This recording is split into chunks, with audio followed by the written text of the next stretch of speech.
I love that song. I love this song. We all want to work in an environment that is equitable and inclusive. But what does that actually mean? And what does it take? In this episode of our show, Dr. Britney Scott is going to break it down for us and show us how we can create a diverse, inclusive, and equitable workplace. So stay tuned. We'll get started here in just a minute. If you're new to me, I'm Dr. Dwayne Wood. That's Wood with an E. The E stands for endocrinology. And here on the channel, I educate, I empower, and I encourage you to take charge of your health, your life, avoid complications, and create the life you've always wanted, going to the next level. If you are new as well, go ahead and put new in the comments because I'd love to welcome you with a hand clap and some music. We love to grow our community. We love interaction. So if you're out there, go ahead and hop on over. If you're on any of the other platforms, make sure you get over here to YouTube so that we can interact with each other. If you have questions as we get throughout the night, go ahead and put those in the comments and make sure that you put a Q and a colon in front of the question so that we know that that's a question that we need to get to. And I am excited because today it is Christmas Eve, and actually it's night right now as we're doing the show, Christmas Eve. But I've been going live every day for 24 days in what we're calling Vlogmas, right? Vlogmas every December, when content creators come aside and they take time to improve, they take time to grow, they take time to expand what they're doing, to tweak their shows, tweak their offerings. You see the logo right above me. If you see that logo on any content as you go through the rest of this month, and even as you get into next month, because it'll still be out there, go ahead and make sure you hop over to that content creator and let them know that you appreciate what they're doing as they work to improve their offering. Now, what is the benefit? The benefit to us as content creators is that we get to try new things, right? We get to tweak. We get to take a time to see if we're still living in our purpose, what we said that we're doing. And the benefit to you, our audience, our clients, our customers, and our patients is that you get to see us do it in real time, as you've seen us do here on the show several times. So shout out to all of our content creators that are out there. Please know that we appreciate you, appreciate what you're doing. We love the fact that you are taking time to improve what you do and to get better. For us, if you've not already done so, I want you to make sure that you get over to our YouTube channel. We've done quite a few videos here for the month. Like I said, we've done 24 live videos already and an amazing lineup of people that we have had on the show. And then going back into last month, remember we did a live? Yes, we did a live every night in November as well, talking about diabetes awareness. So make sure that you get over there and make sure that you look at all of those things that we have. All right. So enough said about all of that. I'll tell you, I've been excited about this episode because this person that's coming on tonight, our guest, I've known her all her life. She may not remember me from way back then because she was younger. But she rotated through our office before she became a physician. She is a spectacular person. She is a speaker. She's a podcaster. She's a poet. And she's CEO of the Clinic Doctor, right? Which is an amazing group that she has formed. And we're going to talk about that tonight as we get into her story. So without any further ado, let's go ahead and bring Dr. Britney Scott up on the stage. Dr. Scott, thank you so much for being with us tonight. Thank you so much for having me, Dr. Wood. Yeah, so glad that you made it, that you are here, and so glad that we did not have any of the weather to affect us this evening. I'm telling you, yesterday was freezing, so I'm really grateful to be here with you in the warm. In the warm, right. And then, of course, this morning I woke up and we had those rolling blackouts. I was like, oh, no, not today. So, but I'm glad that those are over. Same here. So, the question I have to ask that has nothing to do with what we're talking about is you got all your gifts under the Christmas tree, right? No. No. I think that this is a gift minimal Christmas in our household, but family maximal. Okay, family maximal. Yeah, I've got a couple right here that I've got to put some wrapping paper around and get under the tree. So I'm still feeling some of the pressure. So we'll see. Well, like I said, I'm glad that you're here. Why don't you take a moment and just introduce yourself to the audience? Tell them who you are, and we'll get into your story, but just take a brief minute and do that for me.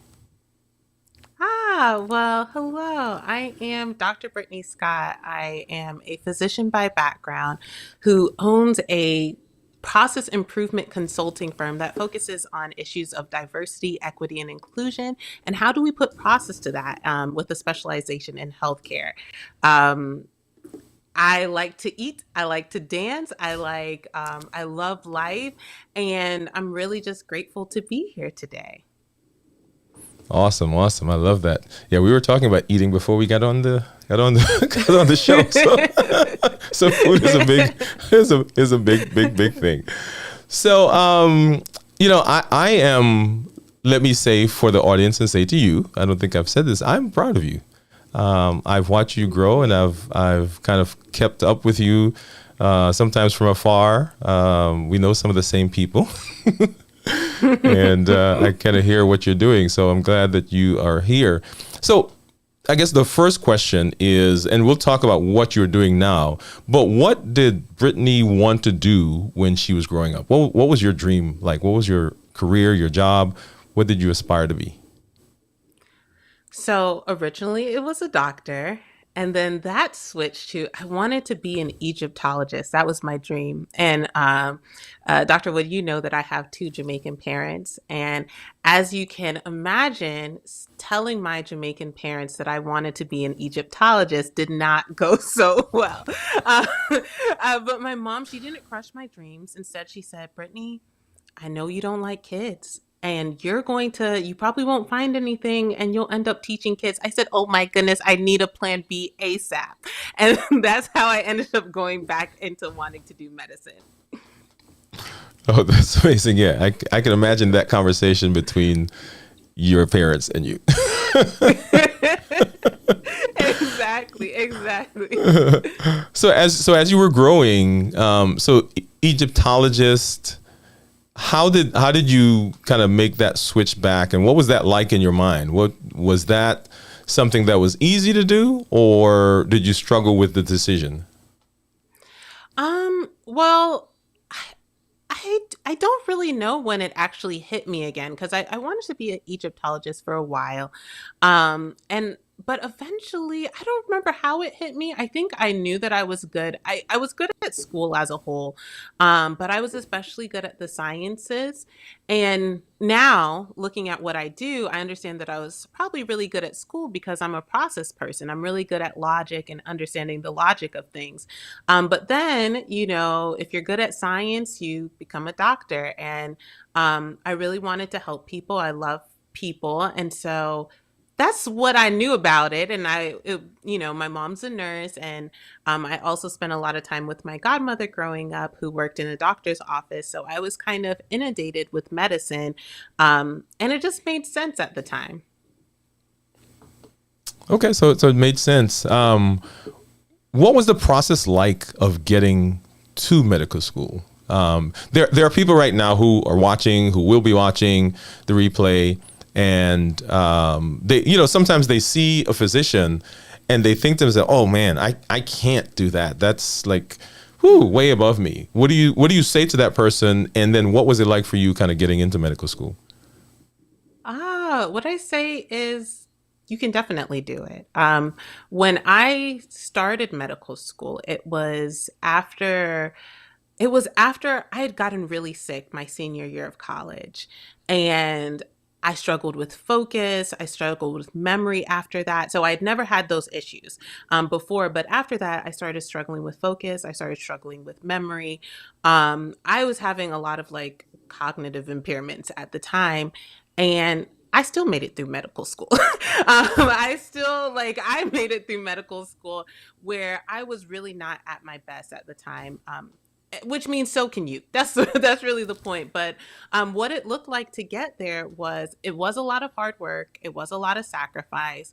It was a lot of good people like Dr. Wood taking me in and helping me, allowing me to rotate through his practice. but it's something that we can all do if it's something that you really love, especially after you shadow and kind of get some experience, especially in the hospital. Um, just go for it. What's the worst that can happen? I love that, right? So just try it, try it, try it. Oh, let's hop into the comments right now. So Dark Side 90, hey man, glad that you're here. Thanks for stopping by. Says that he is looking forward. Thanks for coming by tonight. Thanks for being here. Were you here last night? I think you were too. So really appreciate that. But Dr. Scott, I when I have people that are rotating with me, or even as I'm talking to people in general, I tell them that the substance of the material that we have in medical school, there are probably other fields that have more technically difficult work, but the volume of work that comes at you when you're in medical school is incredible. What do you think about that thought? 1,000%. I think it is very much a volume game because you're just constantly learning and things that honestly you'll never use in your life. Your brain is just being inundated with just a lot. Mhm. I remember like my neurology rotation. And I just remember just being so overwhelmed. Like, well, before the rotation, in my like first year of med school, like when we actually took the class, and we're learning about all this stuff in like their anatomy and physiology course, and you have to know where all the little holes that the cranial nerves go through, and this little divot in the skull, and all these things that I'm never going to use. And, but it's just kind of the name of the game if you're trying to be in medicine. But you can do it. It's very doable. You just have to keep working at it. And honestly, sometimes understanding how to get the most value added material in your head. You may not know everything. You're a human being. You can't really know everything. But if you know the most important stuff, it'll carry you through. I love that. Love that. Where were you when I was going through medical school? You could have given me some advice about what. I remember one of the guys we were studying. I forget. I think it was one of the pathology exams, and I'm studying and cramming and cramming. And he's like, "Dude, just read the captions." I was like, "What?" He said, "Yeah, the captions under the table." the little figure of this. He said, "Just read the captions." I was like, "Are you kidding me?"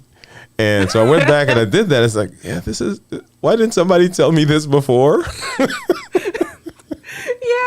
Yeah. When I was in med school, I hate medications. I really hate it. Pharmacology has never been my thing. So I knew that eventually I was going to have to really learn it. I knew that eventually I was going to really have to grasp it. But for me, that happened in the hospital. When I was like studying for my test and learning for my test, like the drugs, I learned all the pharm for each test like the day of. I had a friend who he loved the farm part and he loved to teach, and I would learn it then. And then when I was in the hospital, that's when I really understood the drugs. That's when I got experience with the drugs, where I was like, oh, that's that and that's that. And I think it was between the hospital and when I was studying for step two of my licensing exam. That between those times, that's when I started to really understand the drugs. But honestly, I just did my best before that, and I passed all the way through, and I did well. So it was enough. I love that. So I guess one of the interesting aspects of medical school residency career that people sometimes don't get is the whole match, right? What the match is. And sometimes I'll talk to people and they say, "Oh, well, just pick where you want to go." And I was like, "Well, yeah, it's not quite, it's not quite like that." What was the match like for you? Well, so I guess that kind of goes into my story. But the year that I was planning on matching, I decided that I wasn't going to apply for residency. Again, my mother was having dreams. Everybody was calling me and saying, "Brittany, you need to apply." But for me, I wasn't positive what I wanted to do. My last rotation of my third year was psychiatry. And I said, oh, this is the only thing I could actually see myself doing and like have it be sustainable. Um, but it was too late. I hadn't had anything that was psychiatry related on my CV, and I was tired. I was really exhausted. Med school beat me up, and so I said, I'm going to take a year off.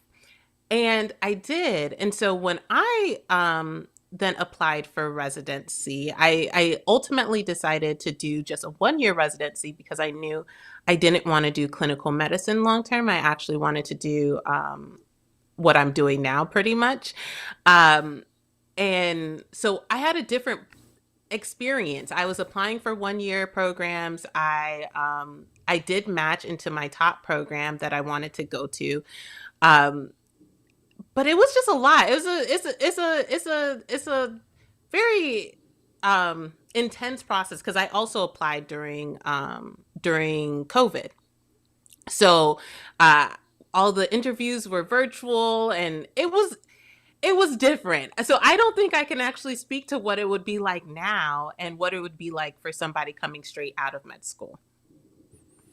Well, your story pivots there, which is why it was a great. It was a great. So I use that, and everybody's using this word pivot, right?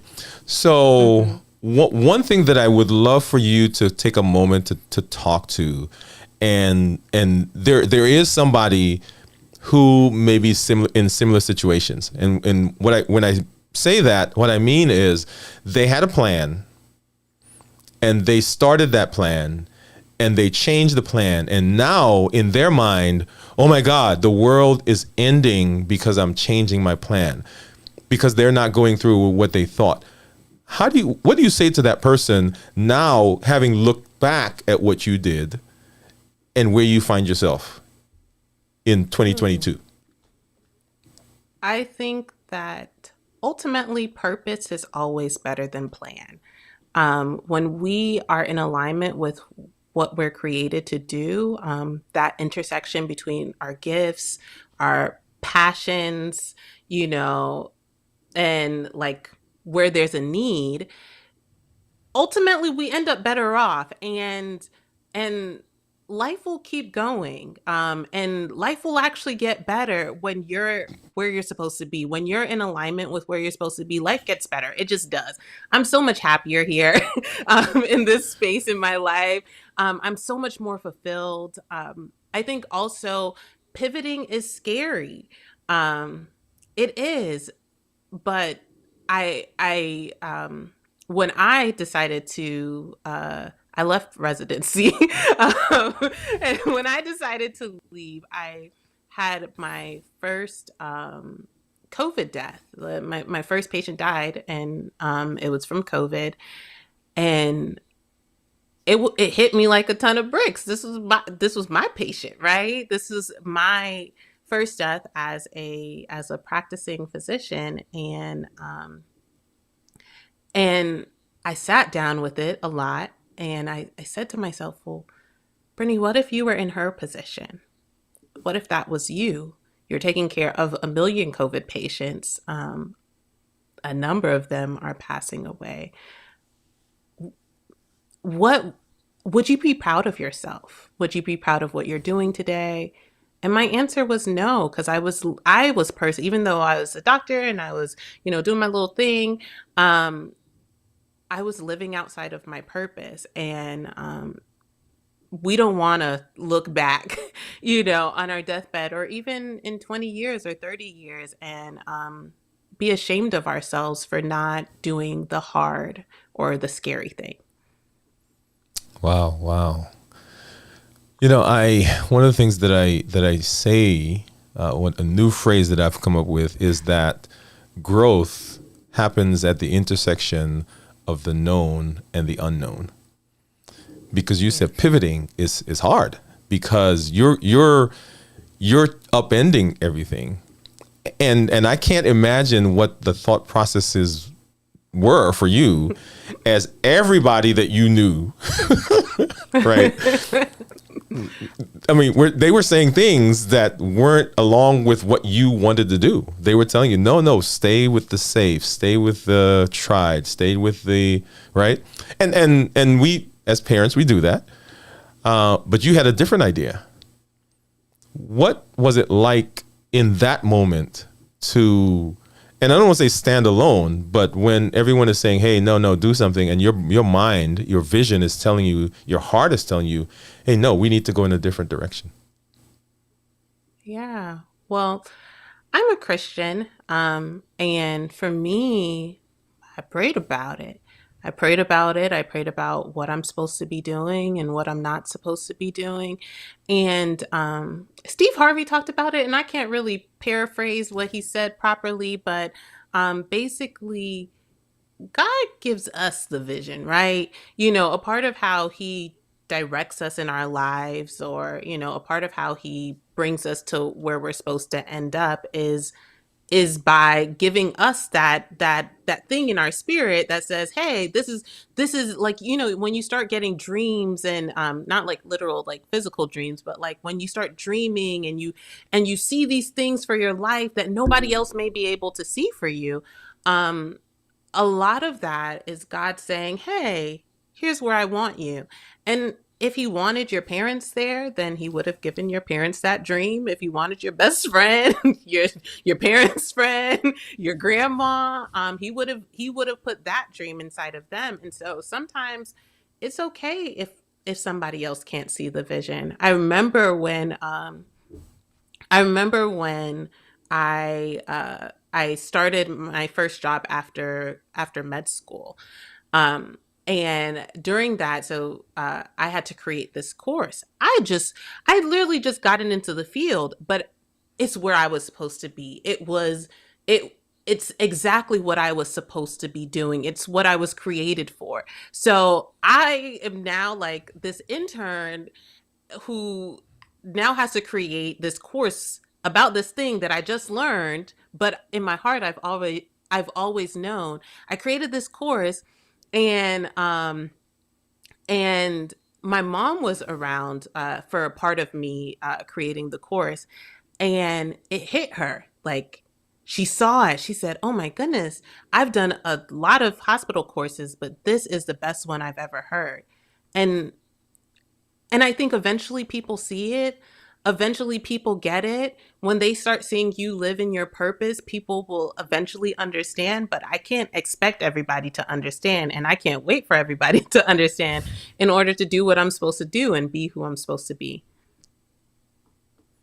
Wow, I love that. I love that. I'm gonna have to package that, and we're gonna have to teach it to some people. So talk to us a little bit about the dream, right? So you're going through medical school, last year of medical school. Everybody's expecting to match. You take a year off. What did you see? What was the vision that you had that was given to you? Honestly, I didn't really have the vision at that time. My idea was I'm going to work for 6 months so that I could put it on my CV, get a few psychiatry things under my belt, and then I'm going to go travel for the other 6 months. That was it. That was the whole plan. Um, but when thinking about the kind of work that I wanted to do, I've had this issue in the hospital, in every hospital that I've been in. There's no hospital that has been, or maybe one that I can think of that didn't have this issue, which is process, right? And I didn't know the term was process or what it was, but I just said, I remember thinking about what do I want to do. And I remember my mentor asking me at the time, so Britt, what you gonna do during this year? And I said, I'm gonna travel, and I'm gonna work for probably like 6 months. And she said, so what kind of work? And I said, I think I want to make hospitals more efficient, because I hated it. I would watch consistently. I would consistently watch as when our systems failed, which they did in healthcare, they were constantly failing. They were so inefficient, and I would be so frustrated. But when our systems fail, they tend to fail the most marginalized populations at a higher rate. And I hated that. So I said, you know what? I'm going to do something to fix it. I didn't know how I was going to do something to fix it, but my parents gave me a delusional amount of confidence that I could do whatever I put my mind to. And so I just knew I was going to fix it, and I did. So I love that. So yeah, the confidence, not a plan yet, not a vision yet, but hey, whatever I do, I'm going to do it. That was the idea. I love it. I love it. So how did you, so you saw this need, okay? And was the course that you were creating a part of this need that you saw, or was it a different course? So this was that was during that was after I already got the job. Okay, that was okay. Yeah, that was after I already got the job, which was a part of, which was the need. All right. And so you saw this need and you decided you were going to attack it. Yeah. What skills in your process, right? So now you've gone through college, you've gone through medical school. What skills did you learn along the way that you thought or that you think allowed you to be able to step into this? And of course, you had to do more research and more reading and learning. But what skills did you pick up along the way that helped you? There's a lot. I think a level of perseverance, I think, is the first thing, as well as that kind of delusional confidence. I think that those things help me get into the space. I think also even the way that I was born, honestly, a lot of it went back to natural skill sets where I'm a process-driven person. I didn't know that's what it was, but I love process. I just love it. I love standardization. I love ROI. That's my jam. So I think about when I would walk across campus. In my head, when I was in college, when I would walk across campus, I would draw a triangle and I would walk the slope of the triangle in my head because it was the most efficient route to get to where I was going. I would be walking through mud. I would be climbing over rocks, but I just wanted to be efficient. And that's always been, my thing. I remember I created a system for how I buy groceries. I used to just buy what I felt like buying, but then I started learning the most efficient way to get groceries, to get the most bang for your buck, to get the most ROI, was to buy in meals. So then I started buying in meals, and it cut my grocery bill in like half. But I didn't know that there was a job for that. I didn't know that there was even a term for that. But I've always been process oriented, and I've also always been internally organized, where I like to-do lists. I like I like a certain level of structure. There are these things, and I think med school just helped me get a bit better at it too. Yeah, I think a lot of it was already internal, but then on the way, the skill sets, like leadership, being able to trust your decisions, being able to learn a lot in a short amount of time, being able to also teach those who don't understand, who haven't yet learned what you know. All of those things are things that I also grew in med school. Wow. Triangles on campus.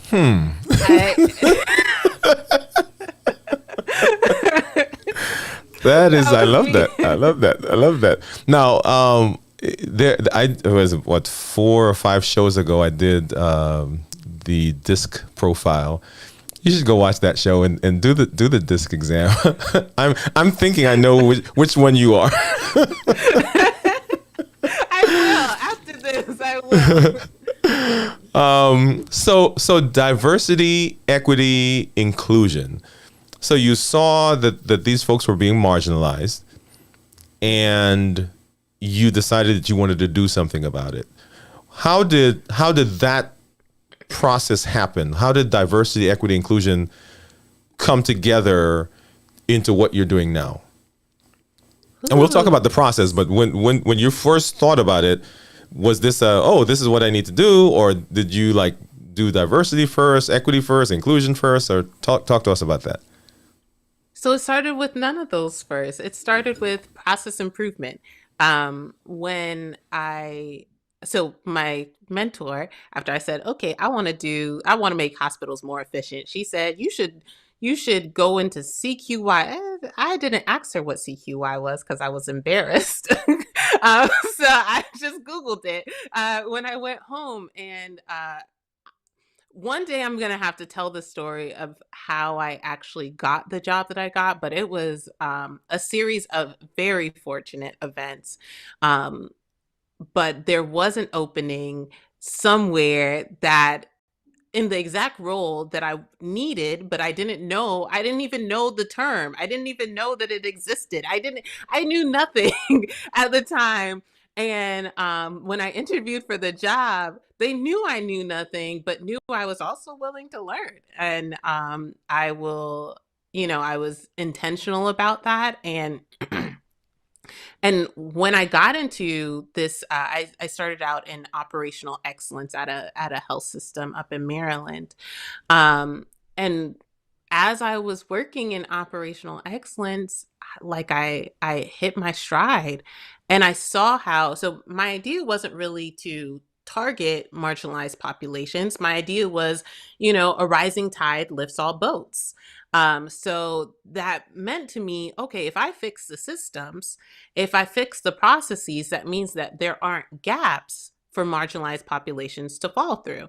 Um, after leaving that job, after leaving residency, and starting my business, it was as I was talking about my business and I was telling people my why, I realized that they were much more interested in health equity than they were interested, which was my why, than they were interested in what I was doing in particular. And my dream had always been to do process improvement specifically for health equity, and I saw that that was my opportunity to do it. I, I'm pausing because there's a point that I want you to speak to and help maybe someone who's watching understand. So you are a graduated MD physician, Yes. and you're not practicing in clinical medicine. No. People don't understand that. People don't know that you can do that. It's kind of like college. Everybody thinks you go to college, you get that degree, and you work in that field. But what you have proven is that you can get the degree and do something else that you want to do that leverages the degree. Yeah. I don't think it's easy. I don't think that that the culture of medicine makes it easy for you to be able to do that, for you to be able to go off the beaten path. Well, the fact that there isn't off the beaten path, there isn't a path where you can go into admin or you can go into this or you can go into that, or things aren't really, you know, really spoken about a lot. Like, since since I've had my own business, I've spoken to a lot more like preventative medicine doctors. I had no clue.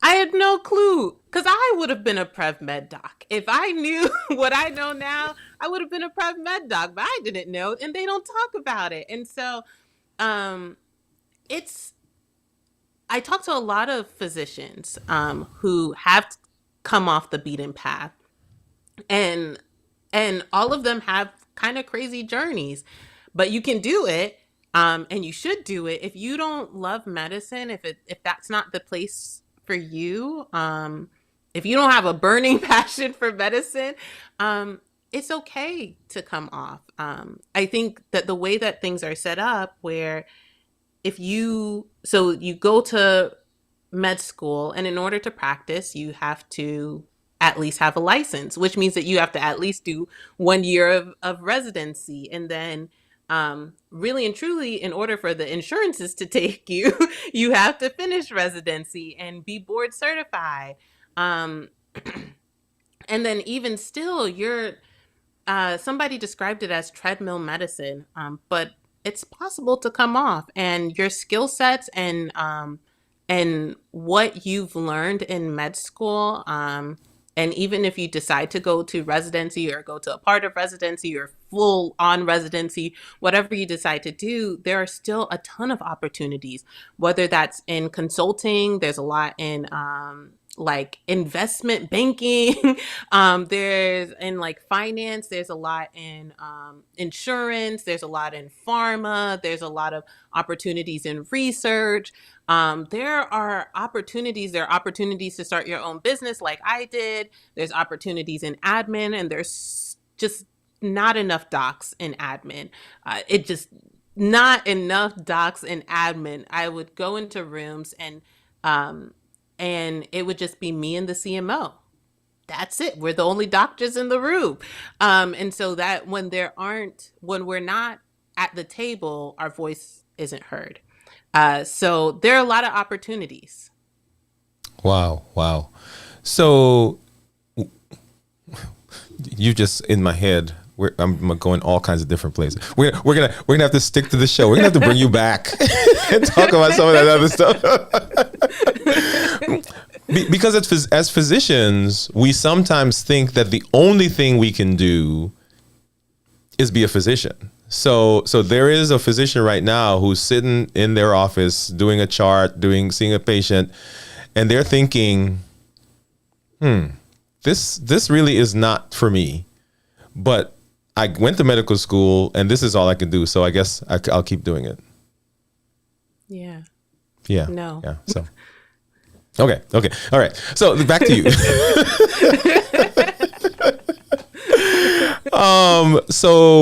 So it didn't start out with those three words, but as you spoke to people, you found out that this is really what they were interested in, the equity. They didn't really want to know the process necessarily, but they wanted to know the equity. How does diversity, equity, and inclusion get to the bottom line? Because really that's the selling point for everybody, right? They want to know, how does this thing help me? Yeah. Whew. That's something that I love. So people like process improvement, right? But I think a lot of people have kind of been scarred during their Lean Six Sigma journey and their their journey to the Baldrige award and all of this kind of stuff. They get exhausted by it. And also there are people who have been doing this for a long time. So me stepping into it, it was difficult. But really my dream had always been that combining process improvement and and diversity, equity, and inclusion. I thought that that's really how we hit health equity. That's how we really got to health equity. I just didn't know I could get paid for it until people told me that they were interested in it. And and I love taking it from a logical perspective because we talk a lot in D&I. We talk. If there's anything, if there's nothing that D&I knows how to do, we love to talk. We do, because it's something that we're passionate about. It's something that we experience on a day-to-day basis. But I love, let's stop talking. Let's stop talking. Let's get to the data. Let's get to the numbers. Let's get to how we act. Let's get to the process. And when you think about, Dr. Wood, I imagine in the hospitals that you kind of go through, that there are a ton of travel nurses. Every hospital at this point in time has a ton of travel nurses post-COVID, where people are even getting normalizing this idea that your hospital can be predominantly filled with travel nurses. And when you think about when you think about all of it, when you think about the cost of a travel nurse versus an employee of your hospital, it's significantly higher. When you think about the cost to train because you're having higher turnover rates of the travel nurses than your regular employees. So you think about the cost to train. Whenever you have a travel nurse, they have to train with a nurse on the floor, which means that you have two nurses going to one patient or the same set of patients, right? So then you're doing double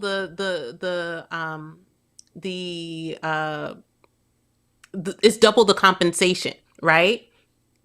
Then you think about just even your regular, your normal employees, the turnover rate, employee engagement, employee engagement. So an unengaged employee costs a company 18% of that person's salary. So you think about what 18% of what you're paying that person is going down the drain because they're unengaged. You think about why people leave.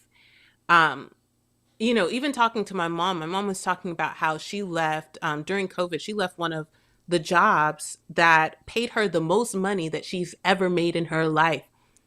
And because of a poor culture, because of poor environment, because of a lack of inclusivity and equity, as soon as she got a chance to leave, she left. They wanted her to stay. She was gone.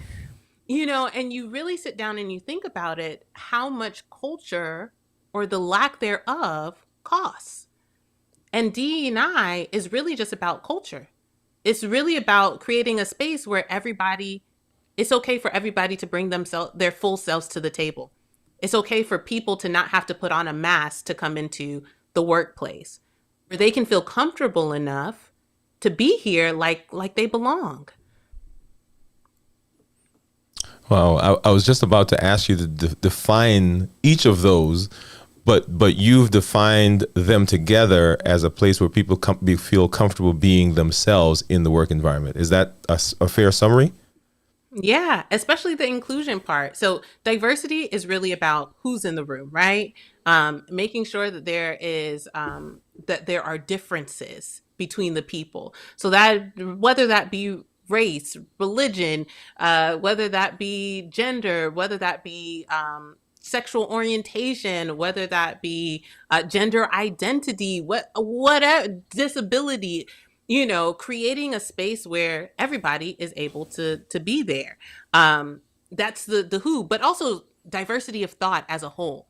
Then the equity is really about, creating a space where things are done fairly. They don't have to be done equally, but they have to be done fairly, where everybody has the same amount of opportunity to achieve. So whether that is, how do you create promotions? How do you promote people? What is the process for that? If you don't have a process for that, a lot of times there's bias that allows people to be promoted above others. That's a lack of equity.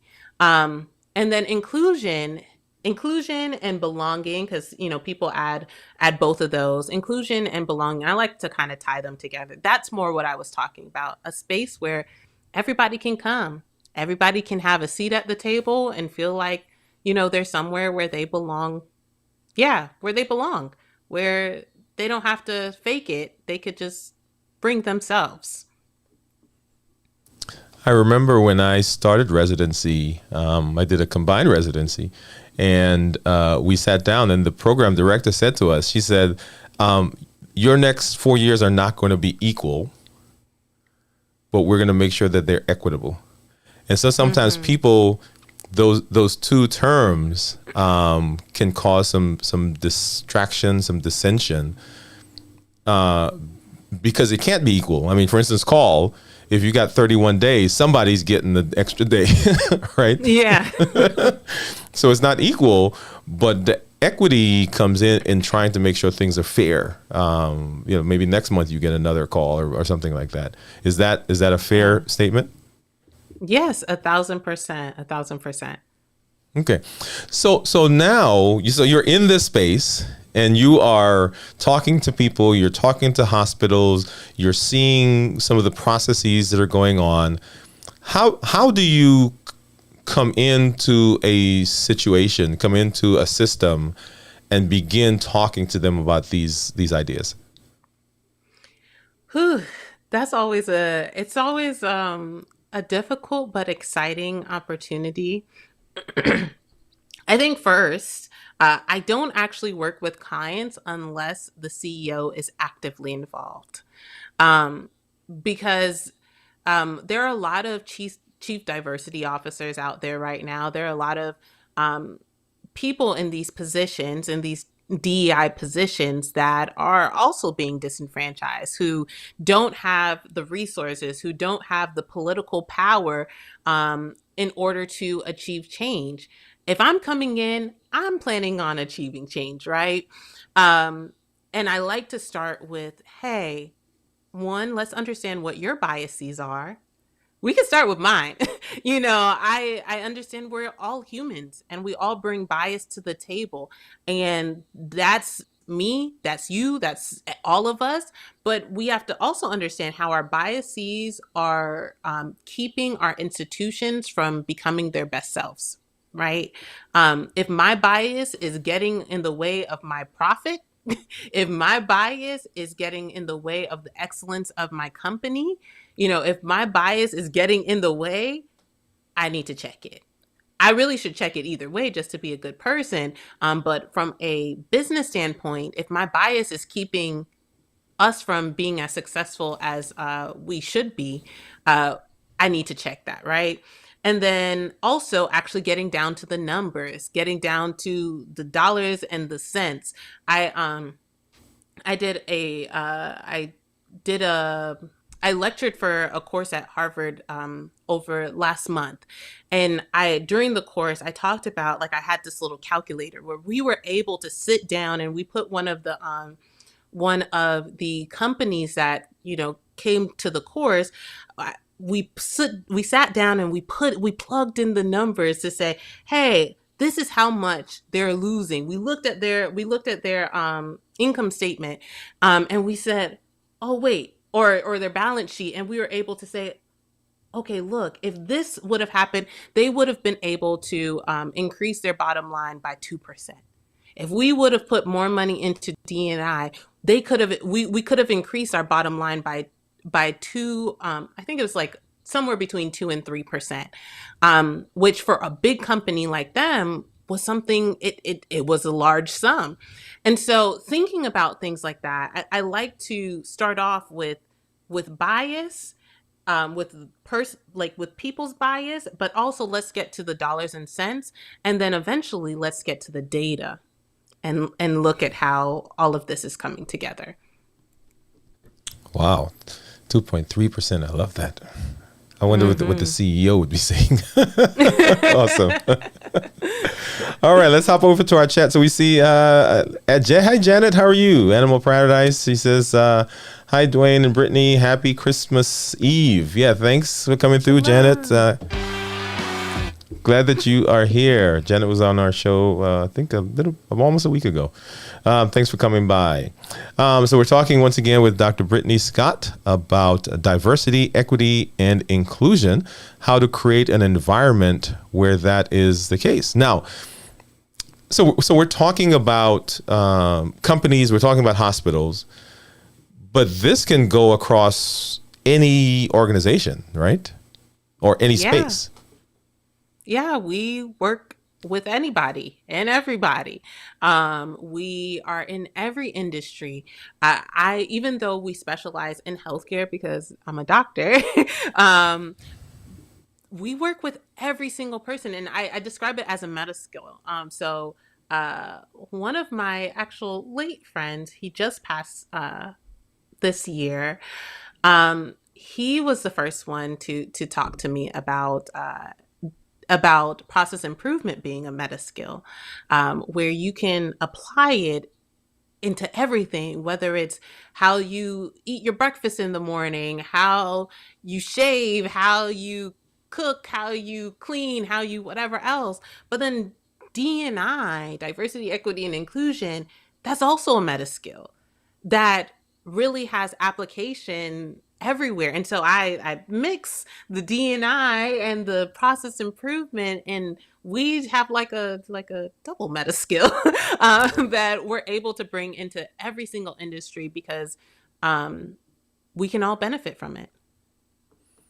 Right. So those process improvements, this meta skills, a large portion of the people that I interact with are content creators who are doing something in addition to maybe their day job.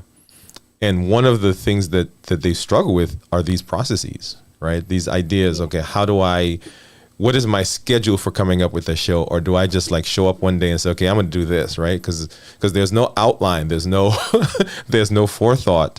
The entire years are before them, and every month is a struggle to come up with something because there's not a process. And then when you do create something, there's no process for curating that, right? It's something that you did back there, and they don't have a process for, okay, how do I reuse this and so forth. So there's so much application to your process idea.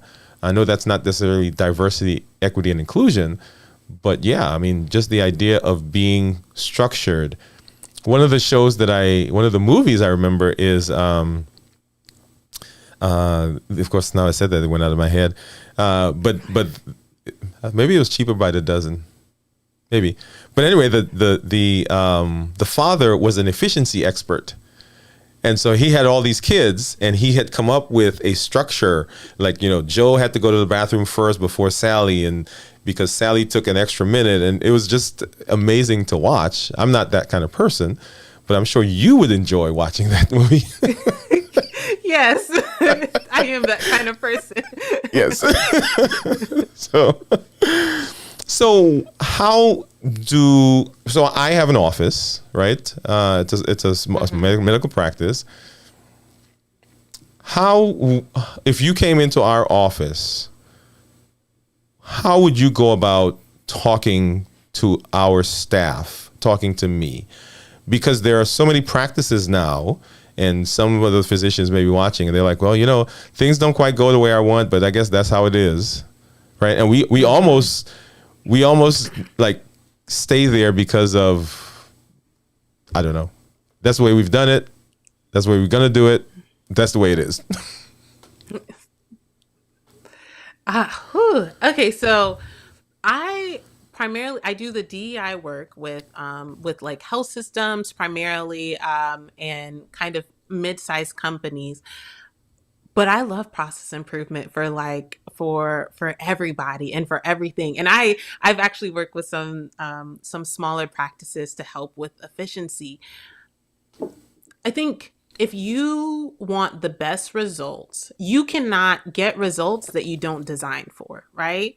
So if you're getting poor results, you're designing for poor results, whether intentionally or unintentional.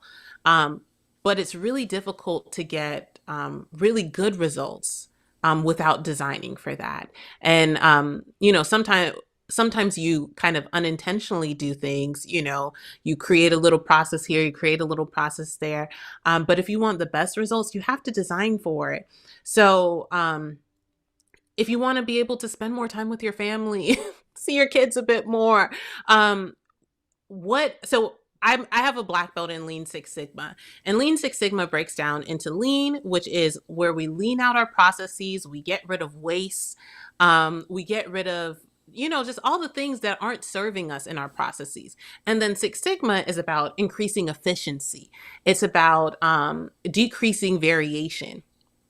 And when you bring those together, it's a powerhouse. It really is, and I absolutely love it. But for those who aren't at the Six Sigma space yet, think about lean.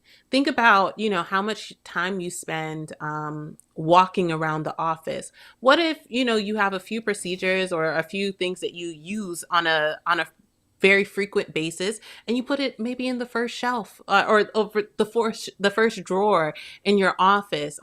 Maybe you keep getting no shows in your office. Maybe you need an automated system that helps you to remind the patients to come. you know maybe it's an issue of insurance denials. maybe understanding what are the most frequent denials that I'm experiencing, and understanding, okay, this is what I'm not supposed to do, and creating a process that helps your MAs or whoever, or your coders, whoever is doing that, in order to for you to get the most bang for your buck, get the most out of your each patient interaction. There's so many little ways that improving your processes can give you more time and more money, just basically. And so I say do it. I recommend it for everybody, and it also makes life easier, it makes your job easier, makes it a lot more fun to do when you don't have all these hiccups in between. Time and money. Wow. Come on. Let's do it. Time and money. Time and money.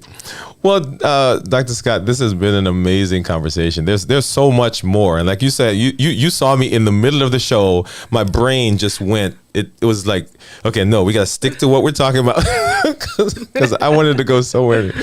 We're gonna have to bring you back, and I hope you will allow us to do that. But right now, why don't you take a moment, and any final thoughts along diversity, equity, inclusion, or processes that you want to leave with our audience? Ooh, yes. I would say that that there should not have to be a business case for D&I. That there's so much moral case when you think about when you walk into work, and how important it is for you to be able to feel like a sense of peace, a sense of rest, even though you're in the hustle and bustle, but to be happy about where you are right now. Um, when you think about you, when you think about how nice it feels to feel included, to feel appreciated by your job, um, when you think about you, also think about somebody else, that you may be in a place where you feel included, but there are probably 10 people for every one of you that don't feel comfortable in their job. And then on top of that, there's so much business case for it. And so when you're thinking about, or when you're going through your day to day, the basics are be good to people, because you just never really know. You never really know how their experience is different from yours. I think that would be nice to people, and Merry Christmas. I love it. Well, also, why don't you take a moment now, and if people want to connect with you, want to find out more about you, and even engage you, how can they do that? Let's take a moment for now. Yes. I love it when you guys talk to me on LinkedIn. You can add me on LinkedIn. So you can look up my business, which is the Clinic Doctor. But the best way to interact with me is actually just by looking me up. So it's Britney Scott, MD, LSSBB. That stands for Lean Six Sigma Black Belt. So Britney Scott, MD, LSSBB.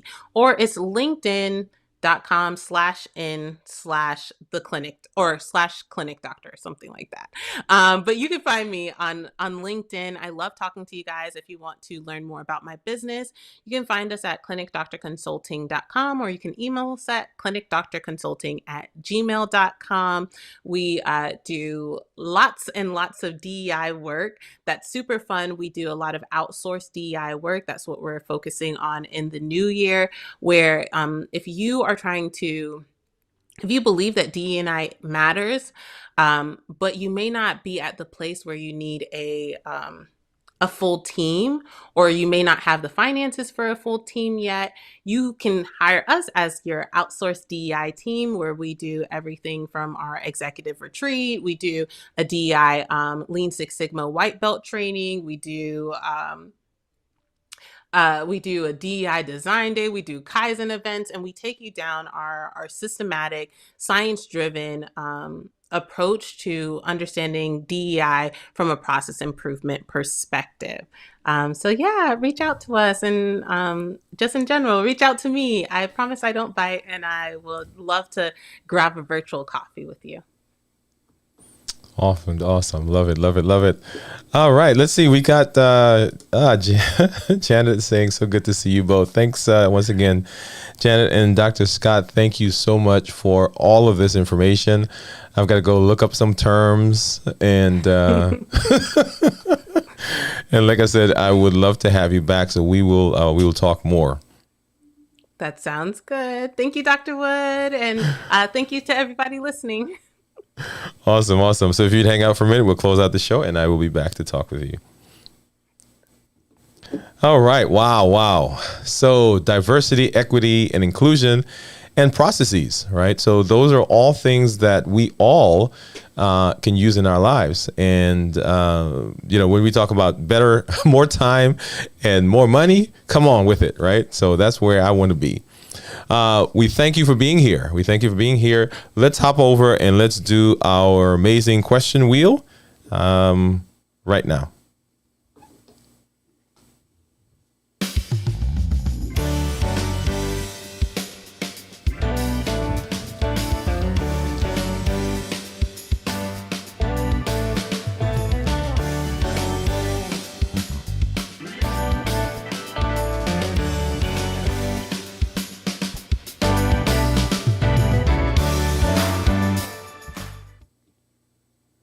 All right, so that song kept going. So here's our amazing question wheel. If you've been here, you have seen it before. If you're new to the question wheel, you'll see we've got some questions on our wheel right there. And if you would like your question to show up on the wheel and you'd like to get a shout out, make sure you send that to us to any of our social media platforms. You'll see my name right below my name, Dwayne Wood MD. Dwayne Wood MD. You'll find us on TikTok, Twitter, Instagram, Facebook, LinkedIn. And if you are not on any of those, you can send us a message at dwood@dwaynewoodmd.com. That's DWOODE at dwaynewoodmd.com. And we will add your question and give you a shout out for having sent that in. Here are the rules for the question. We're going to spin the wheel, and whatever question it lands on, I am going to answer. The answer has to be concise. It has to be a usable, practical answer, and I've got to do it in 45 seconds. That's right, 45 seconds. Then we're going to clip that out. We're going to create a reel, a short, whatever it is on the different platforms, and we're going to post it there. And I want you to go out and find it. And in the comments, I want you to put hashtag I was there. Hashtag I was there. Okay, let's go ahead and let's spin the wheel and let's see which question we're going to answer tonight. Round and round and round it goes. Where it stops, I don't know. Yeah. I'm working on a new thing for that, guys. Okay, yeah. All right. So what are the treatments for hyperthyroidism? What are the treatments for hyperthyroidism? All right. So that one I think I can answer in 45 seconds. Let's get 45 seconds on the screen and on the clock. And let's get to this. Remember the question. What are the treatments for hyperthyroidism? All right, here we go. What are the treatments for hyperthyroidism? The treatments for hyperthyroidism, there are three.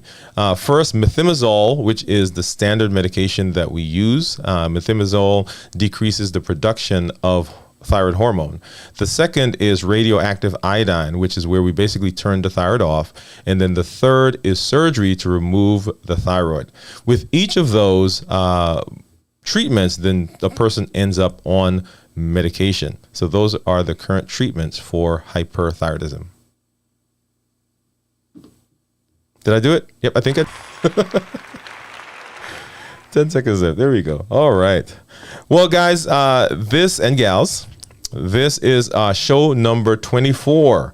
Show number 24, right? We've got just 6 more to go, but we will be back. I am excited that you are here. Thank you for taking some time to hang out with us. And I saw we had, let's see, where is he? Mr. Riley from Mr. Riley's World came through. And let me see if I can get him up on the screen. I'll get his message up on the screen. He said, watching from West Side.